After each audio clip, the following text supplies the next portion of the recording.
Bonjour Cécilia. Alors dans cette chronique du monde de demain, vous allez nous présenter aujourd'hui une innovation dans le domaine de la micro-robotique. Oui, un micro-robot qui marche sur l'eau. Delphine, c'est ce que je vous propose aujourd'hui. C'est le fruit d'une étude franco-belge qui a réuni une équipe de l'Université libre de Bruxelles, spécialisée dans l'étude des phénomènes de transport et des interfaces fluides.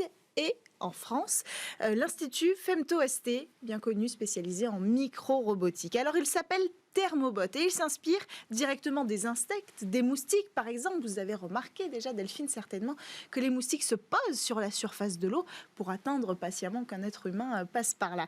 Alors ici, le but de cette technologie, c'est d'optimiser l'environnement sous-exploité que représente la surface de l'eau. Alors à quoi ressemble ce robot ? Mais en fait, en réalité, il n'est ni robotisé ni mécanisé. C'est un simple bout de plastique qui a été imprimé en 3D et qui n'est pas plus gros qu'un gros insecte, mais il a quand même la capacité de se déplacer.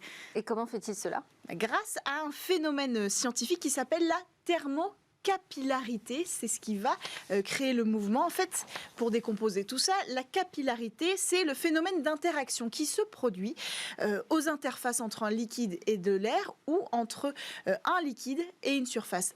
Pour simplifier davantage, en fait, c'est la tension qu'on va retrouver sur l'eau à l'endroit précis où l'eau est en contact avec une surface. Donc ça, c'est pour la capillarité, thermocapillarité. On va créer cette même tension de contact avec la chaleur. Pour ça, on va utiliser un laser. Ce laser, concrètement, il va chauffer l'eau à 2-3 degrés Celsius, pas beaucoup plus, pas directement, par l'intermédiaire d'un miroir.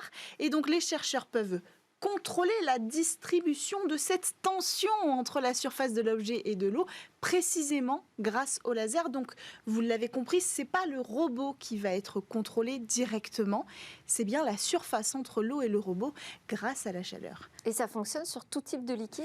Alors, pour l'instant, ça a été testé seulement sur de l'eau pure, c'est-à-dire de l'eau dépourvue de micro-organismes traités. Donc, évidemment, ça n'existe pas dans la nature, une telle eau. Ça pose des problèmes d'application pour l'instant, mais de toute façon, il y a encore beaucoup d'étapes à franchir avant de pouvoir profiter de l'utilité de cette technologie. Alors justement, à quoi pourrait-elle servir ? Eh bien, pourra servir à déplacer ou assembler des micro-objets sur une surface aquatique, possiblement dans l'industrie ou alors dans l'aquaculture. Même, il y a beaucoup de cas d'usage qu'on peut imaginer, mais ça, ce sera beaucoup plus tard. Pour l'instant, il reste des étapes à franchir. Si on veut automatiser cette utilisation, on va créer des algorithmes pour automatiser le mouvement, et ça, ce sera la prochaine étape. Merci beaucoup Cécilia Sévry, merci à tous de nous avoir suivis. J'espère que vous aurez apprécié comme moi toutes ces découvertes autour de l'innovation et autour de l'e-sport également. À suivre le lab où pitch les entreprises du numérique et nous on se retrouve demain, vendredi, c'est une grande interview.